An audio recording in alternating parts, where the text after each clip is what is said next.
Petition file کی ہے درخواست سپریم کورٹ میں فوجی عدالتوں کے قیام کے خلاف. میرا ماننا ہے کہ فوجی عدالتوں کا قیام بالکل خلاف آئین اور قانون ہے. اب میری طرف سے جو وکلاء پیش ہو رہے ہیں وہ سردار لطیف خان کھوسا، ان پہ جو ان کے گھر پہ فائرنگ ہوئی اور حملہ ہوا ہے 2 روز پہلے، اس کی میں مذمت کرتا ہوں. اور سردار صاحب یہ اپنے آج کے اس درخواست کی داخل کرنے کے ذریعے یہ بھی بتانا چاہتے ہیں ان کو جنہوں نے فائرنگ کی ہے کہ سردار لطیف خان کھوسا اپنے مقام پہ کھڑا ہے اور آپ کی فائرنگ سے کوئی مرعوب نہیں ہوا. ہم مانتے ہیں کہ فوجی عدالتیں آئین کے تحت، پاکستان کے آئین کے تحت نہیں لگ سکتی. اس پہ ایک حتمی فیصلہ آیا تھا 1999 میں. 1999 میں سپریم کورٹ کے 9 ججز نے لیاقت حسین کے کیس میں یہ فیصلہ کیا کہ پاکستان میں سویلین آبادی کو ٹرائی کرنے کے لیے، سویلین آبادی کو پر مقدمہ چلانے کے لیے فوجی عدالت کا کوئی اختیار ہے. فوجی عدالت پاکستان آرمی ایکٹ کے تحت فوجیوں پر بیٹھ سکتی ہے. ان کے مقدمہ کو، فوجداری مقدمے کو بھی اس کو فوجی عدالت دیکھ سکتی، پر کسی سویلین شہری کو فوجی عدالت ٹرائی نہیں کر. واقعات کے بعد 9 مئی کو بہت سارے واقعات ہوئے، بڑی زیادتی ہوئی، بڑے افسوسناک کاروائیاں ہوئیں، بڑی مذموم انداز سے فوجی املاک جو پاکستانی املاک ہے ان کو جلایا گیا، ان کو نظریاتش کیا گیا، توڑا سب کچھ. میں ان کی وکالت نہیں کرتا ہوں کہ انہوں نے ٹھیک کیا غلط کیا. میری استدعا ہے عدالت سے کہ فوجی عدالتیں اس بلوائی کو بھی، جس کے سامنے یہ کہتے ہیں کہ ثبوت ہے، ان کو بھی فوجی عدالتیں ٹرائی نہیں کر سکتی، جس نے بہت گھناؤنا جرم بھی کیا. اگر سویلین ہے، اینٹی انسداد دہشت گردی کی عدالتیں ہیں، وہ ٹرائی کر لیں، سیشنز کورٹ ٹرائی کریں، فوجی عدالت نہیں کر. اب فوجی عدالت کے 2-3 آپ کو میں اس کے بتاتا ہوں جو اس کی خصوصیات ہیں. جو عام عدالت ہے، عام سیشنز کورٹ ہے، اینٹی ٹیررزم کورٹ ہے، یہ جب سزا دیتے ہیں تو ان کو سزا کی موزونیت پہ پورے دلائل لکھنے پڑتے ہیں جج کو. کیوں وہ سمجھتا ہے کہ یہ گلٹی ہے، کس گواہ نے کیا کہا کہ اس نے مورد الزام ٹھہرایا، کس دستاویز یا کس تصویر کے ذریعے میں کنونس ہوا کہ یہ وہاں تھا اور اس نے بلوے میں حصہ لیا. فوجی عدالت نے صرف ایک لفظ لکھنا ہے، گلٹی یا ناٹ گلٹی، کوئی دلائل نہیں دینے. اب جب دلائل نہیں دینے تو یہ انصاف نہیں ہو سکتا. اور اس میں اگر آپ اپیل بھی پرووائڈ کر دیں فوجی عدالت کے فیصلے سے، آپ اپیل لگا دیں، اپیل میں کیا فرق پڑے گا جب ٹرائل کورٹ نے وہ بنیاد ہی نہیں بتائی جس کی وجہ سے وہ ٹرائل کورٹ اس نتیجے پہ پہنچا کہ وہ اس کو سزا دے. صرف لکھا گلٹی. جو ہمارے جج ہیں سویلین ججز، ان کو 20-20 صفحے لکھنے پڑتے ہیں یہ دلیل دینے میں کہ میں نے کیوں اس کو گلٹی، کیوں اس کو مجرم پایا. فوجی عدالتوں میں ایسا کوئی نہیں.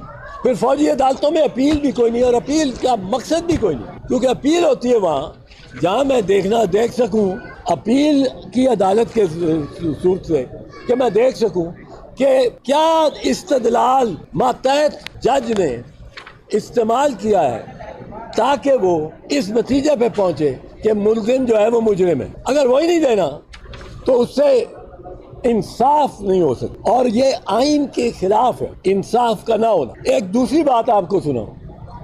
7 جون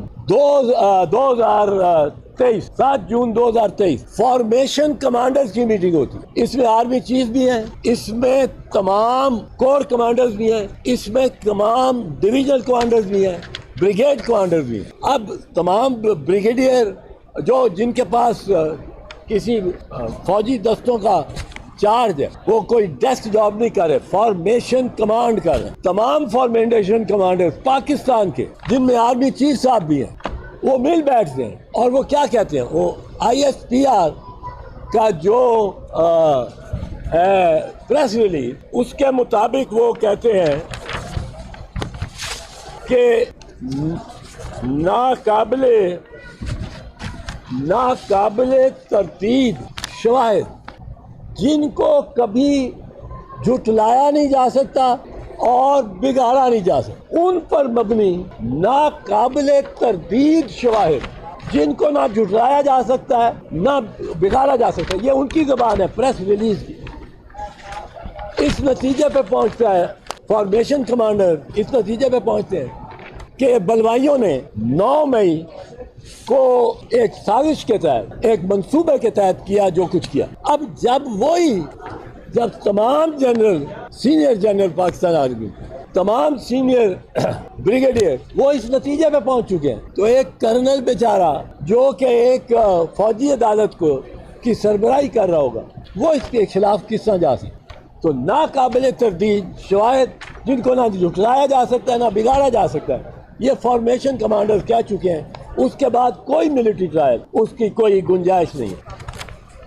اب یہ اس میں جو چیز دیکھنے والی ہے، جس پہ ابھی تک کوئی غور نہیں کر رہا، اس سے ہٹا رہے ہیں، اس سے اٹینشن ہٹا رہے ہیں، وہ یہ ہے کہ مثال کے طور پہ لاہور کور کمانڈر کا ریزیڈنس کا کیس دیکھ، 7 یا 8 گھنٹے وہ تھوڑے سے بلوائی اور زیادہ نہیں ہے۔ کور کمانڈر کے گھر کی اگر تصویریں آپ نے دیکھی ہیں یا ویڈیوز جو گورنمنٹ نے جاری کی ہیں، اس میں چند ہے، وہ پنجابی میں کہتے ہیں کھلے رہے، کوئی ان میں زیادہ لوگ نہیں، 35-40 لوگ ایک وقت میں، زیادہ سے زیادہ کور کمانڈر، اور سب ان کے پاس، کسی کے پاس آتشی اسلحہ نہیں ہے، آتشی اسلحے کی کوئی الزام نہیں آیا کسی ایف آئی آر۔ اب ان کے پاس آتشی اسلحہ بھی نہیں ہے، ڈنڈے ہیں، 40-45 لوگ ہیں۔ یہ آئی جی کیا کر رہا ہے؟ آئی جی کو شامل تفتیش کیا جانا چاہیے، چاروں آئی جیز یہ بتا سکتے ہیں کہ کیوں انہوں نے املاک کا اتنا نقصان ہونے دیا اور ایک قدم انہوں نے اس طرف نہیں لیا، نہ ان کے کسی سپاہی نے، کہ وہ بلوائیوں کو روکیں۔ یہ جب تک آئی جی حضرات اور ان کے ڈی آئی جیز اور ایس پی، یہ افسران کو انٹیروگیٹ نہیں کیا جاتا، اس وقت تک یہاں آپ حقیقت تک پہنچ ہی نہیں سکتے۔ اور اس کی میں آپ کو یہ بات عرض کروں تو کوئی کہتا ہے میں جاننا چاہتا ہوں کہ آپ کو کس نے روکا؟ یا تو آپ نے خود فیصلہ کیا کہ جلنے دو کور کمشنر کے ہاؤس کو، کمانڈر کے، جلنے دو ایم ایم عالم کے جہاز کو، جلنے دو ریڈیو پاکستان کو، یہ سارے پاکستان، یہ آئی جی، انسپیکٹر جنرل پولیس، ان کو میں نے ہم نے اس درخواست میں رسپونڈنٹ بنایا کہ آ کے بتائیں عدالت کو کہ اتنا جو نقصان ہو رہا تھا اور اتنا قیمتی اشیاء کا اور املاک کا نقصان ہو رہا تھا، آپ کہاں تھے، کیا کر رہے تھے؟ یہاں سے نقطہ آغاز ہونا چاہیے، اور اس کا ادراک نہیں کیا ابھی تک نہ کور کمانڈرز کی میٹنگ نے، نہ فارمیشن کمانڈرز کی میٹنگ۔ اور میں تو کہتا رہتا ہوں کوئی چیف صاحب کو جا کے، آرمی صاحب کو کوئی سمجھائے، ان کو مشورہ ٹھیک نہیں مل رہا میرے خیال، ان کو کوئی سمجھائے کہ یہ قانون ہے، یہ آئین ہے۔ اب اس پہ وکلا تو سٹینڈ لیں گے اگر فوجی عدالتیں لگی، وکلا آئین کے محافظ ہیں، ان کا ہمارا فرض ہے، فرض جس طرح ہر اس کرنل کا تھا جو لاہور میں تھا اس دن، اور اس کا یونٹ بھی اس کے ساتھ تھا کہ وہ جا کے اپنے کمانڈر کے گھر کو آگ لگتی ہوئی بجھائے، کوئی نہیں پہنچا۔ یہ ان سوالوں کا جواب ہم اس پٹیشن کے ذریعے مانگتے ہیں کہ یہ انہوں نے کیوں وہ کہتے ہیں نا آپ آتے تھے مگر کوئی اناگیر بھی تھا، کوئی تاخیر تو کوئی کچھ باعث تاخیر بھی تھا۔ آئی جی صاحب آپ آتے تھے مگر کوئی اناگیر بھی تھا، وہ اناگیر کون تھا؟ کس نے روکا؟ آپ یہاں پہنچیں گے جب تو پھر ہم کہہ سکیں گے کہ یہ ٹریپ نہیں تھا۔ اس طرح تو لگتا ہے آپ نے ٹریپ کیا ورکرز کو، آپ نے ایک جال بچھایا کہ وہ بیچ میں آ جائیں، آپ نے پھر ان کو اجازت دی ہے، اب بلکہ کئی دفعہ انگیز کیا لگتے ہیں، ایسے لوگ آتے بیچ میں لگتے ہیں جو انگیز کر رہے ہیں، اور ان کی کسی تصویر کسی میں نہیں آتی، آئی جی صاحب ان کے پیچھے نہیں جاتا۔ تو یہ ایک ایسا بےایمانہ بزدلانہ حملہ ہوا ہے کور کمانڈر کے گھر پہ، ریڈیو پاکستان پشاور پہ، جی ایچ کیو کے دروازے پہ، یہ دیگر ایم ایم عالم کے جہاز پہ، کہ اس کو کوئی ہم برداشت نہیں کر سکتے۔ لیکن ہم یہ کہتے ہیں کہ جو ذمہ دار ہے اصلی اس تک پہنچا جائے، اور وہ آئین اور قانون کے ماتحت عدالتیں ہی کر سکتی ہیں، فوجی عدالتیں نہیں کر سکتے، کیونکہ فوجی عدالتوں نے تو افسران نے پہلے کہہ دیا ہے کہ ایک اور چیز میں عرض کر دوں، یہ کہا گیا ہے کہ اتنا بے ایمانہ، اتنا افسوسناک دن پاکستان پہ نہیں آیا جتنا 9 مئی ہے۔ میں یاد دلانا چاہتا ہوں، میں تھوڑی سی تاریخ کا طالب علم بھی ہوں، کہ بہت سے ایام اس قوم پہ آئے ہیں۔ نوابزادہ لیاقت علی خان کی شہادت 1951 میں، پہلا وزیر اعظم پاکستان، پاکستان کا خود 2 لفظ ہو جانا 16 دسمبر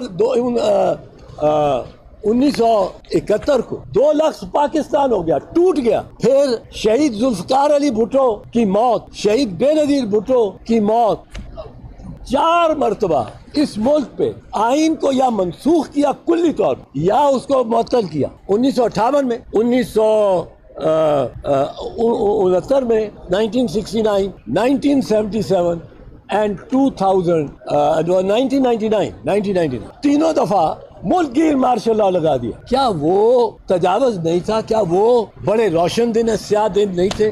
تو اس لیے ہم نے عدالت سے استدعا کی ہے اور یہ پٹیشن فائل کی ہے۔ سردار لطیف کھوسہ صاحب، سینئر ایڈوکیٹ سپریم کورٹ، اور سلمان اکرم راجہ صاحب میرے بیہاف پہ اس میں بحث کریں گے۔ میں اس میں خود پٹیشنر، یہ اعتزاز احسن بنام فیڈریشن آف پاکستان۔ سر یہ بتائیے گا، جس طرح آپ نے کہا کہ سر 97 میں قائد اعظم نے جب کمانڈر ان چیف کو دونوں نے فوج بھیجنے سے انکار، اس کے ساتھ بہت اسٹرانگ رہی اور حکومت ان کی آتی ہے جن کے ساتھ سر اس طرح مبینہ طور پر کہا جا رہا ہے کہ باجوہ صاحب کی بات کی ہوئی ہے اور انہوں نے کہا عثمان گزار کو چینج کرے، مطلب یہ عمران خان صاحب کو کہا تھا، اور انہوں نے یہ بھی کہا تھا کہ آپ امریکہ سوال کریں۔ تو آپ نہیں سمجھتے سر خان صاحب اسٹیبلشمنٹ کو ساتھ نہیں لے کے چلے اور پورا ختم ہو گیا؟ دیکھو، میں عمران خان کا وکیل نہیں ہوں۔ عمران خان، یہ بھی بات کو عرض کر دوں، ہماری پٹیشن میں رسپونڈنٹ ہے، عمران خان بھی رسپونڈنٹ ہے، شہباز شریف بھی رسپونڈنٹ ہے، رانا ثناء اللہ بھی رسپونڈنٹ ہے، اور خواجہ محمد بھی، آصف بھی رسپونڈنٹ۔ اور میں کیا کہہ رہا ہوں؟ میں کہہ رہا ہوں کہ ان دونوں کی آپس میں ایک طرف عمران خان ہے، ایک طرف یہ 3-4 ہے گورنمنٹ، ان کی آپس میں ایک دوسرے سے بنتی نہیں۔ ساری قوم اس کی وجہ سے فوجی عدالتوں کے تحت آ جائے، یہ کیسا انصاف ہے؟ ان میں جو وزراء ہیں، خواجہ آصف نے جو کچھ فوج کے بارے میں کہا ہوا ہے وہ آج اس کے گیت گا رہا ہے۔ مریم بی بی نے جو کچھ فوج کے وہ چلائیں ان کے بارے میں کہا رہا ہے، وہ کبھی چلائیں، وہ رانا ثناء اللہ کے بیانات چلائیں۔ یہ اب بڑے معصومانہ انداز میں ایک ایڈوانٹیج لینا چاہتے ہیں اس واقعے کا جس میں ایک سیاسی اکثر کارٹون کو ٹریپ کیا گیا۔ میں آپ کو ان کی ایک بات بتاؤں، ایک کارٹون میری ذہن میں آتا ہے بنتا ہے۔ جم کاربیٹ اور تحاور علی خان 2 ایسے شکاری تھے جو ہمالیہ کی فٹ ہل میں، جم کاربیٹ اور تحاور علی خان بنگال میں بڑے شیروں کا شکار ٹائیگر کا کرتے تھے، جو مین ایٹر ہو گئے، جن کو انسان کا خون لگ گیا تھا، پھر وہ انسان کو ہی مارتے تھے، وہ بھیڑ، بکری، گائے کو کچھ نہیں کیا۔ اب وہ کہتے ہیں کہ ہم کس طرح شکار کرتے ہیں؟ ایک درخت کے ساتھ رات کو جنگل میں جہاں زیادہ پاؤں نظر آئے اس شیر کے جس کو مارنا ہے، ان کے نشان، وہ یہی پھرتا ہے، ایک گائے کو باندھ کے درخت کے ساتھ، اور شکاری ایک مچان بنا کے باقاعدہ لکڑی کا خوب پختہ مچان بنا کے اس پہ بندوق لے کے کھڑا ہو، شیر نے آنا ہے تو شکاری نے شیر کو مار۔ اب یہاں گائے مجھے نظر آتی ہے، وہ پی ٹی آئی ہے، شیر نظر آتا ہے، وہ فوجی ہے جو اس گائے کو، اور شکاری بندوق لے کے جو یوں کھڑا ہے وہ میاں نواز شریف ہے۔ دو سوالات، پہلا سوال تو یہ عمران خان صاحب نے رسپونڈنٹ پٹیشن میں بطور رسپونڈنٹ بنانے کی وجہ کیا، کیوں وجہ بیان کی گئی؟ دوسرا سوال یہ کہ یہ تاثر ابھر رہا ہے کہ شاید آپ عمران خان کے پراکسی پٹیشن کی وجہ یہ ہے کہ عمران خان بھی یہ کہہ رہے ہیں کہ واقعات کی تحقیقات ہونی چاہیے، آپ بھی یہ کہہ رہے ہیں تحقیقات نہ ہونے کے جواز آپ کے پاس کیا ہے؟ نہیں، میرے پاس کوئی اس کی دلیل نہیں، اس کی دلیل کی کوئی ضرورت نہیں ہے۔ اگر عمران خان ایک بات کہتا ہے اور میں بھی وہی بات کہتا ہوں، اس سے کوئی پراکسی نہیں ہو جاتا، اس کا انڈیپینڈنٹ، میری اس کے ساتھ کوئی ملاقات نہیں ہوئی، میں نے اس کو علم بھی نہیں کہ میں نے اس کو رسپونڈنٹ بنایا ہوا ہے۔ اگر وہ بات یہ کہتا ہے، اگر وہ کہتا ہے تو ٹھیک ہے، میں یہ کہوں گا، میں کہتا ہوں تو ٹھیک کہتا ہوں۔ اب اگر 2 بندے ایک بات کریں تو آپ کا ایک دوسرے کا پراکسی ہے، یہ نکال دیں ذہن میں۔ یہ پاکستان میں بہت ہو گیا کہ ہم بدنیتی ضرور کسی بھی شخص کو، ہر شخص کو، اس کے ہر ایکشن کو بدنیتی کے بعد اس میں نکالتے ہیں کہ بدنیتی کیا ہے، اس میں کیا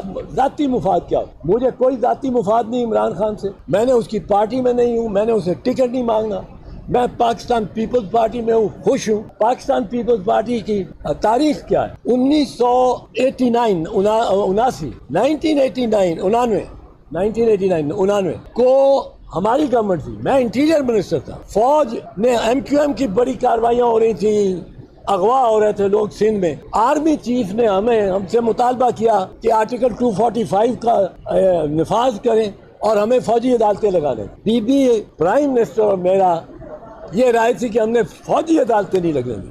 ہم نے ساری زندگی اور ایم آر ڈی کی موومنٹ میں فوجی عدالتوں کا مقابلہ کیا، وہ کوڑے مارتے تھے ہمارے ورکرز کو، 1 منٹ میں فیصلہ ہوتا تھا، سمری ملٹری کوڈ 10 کوڑے اور 1 سال سزا، ہم نے وہ دیکھا ہوا۔ ہم نے کہا نہیں، بی بی نے کہا میری گورنمنٹ گر جائے میں فوجی عدالتیں نہیں لگاؤں۔ اب وہ گورنمنٹ گر گئی، اور گورنمنٹ میں جب گرانے کا اسحاق خان نے 4 شیٹ پیش کی، اس میں ایک یہ تھی کہ آپ نے آرٹیکل 245 کا نفاذ نہیں کیا اور فوجی عدالتیں نہیں لگنے دی۔ ہم نے حکومت گوا دی اور ہم فوجی عدالتوں کے حق میں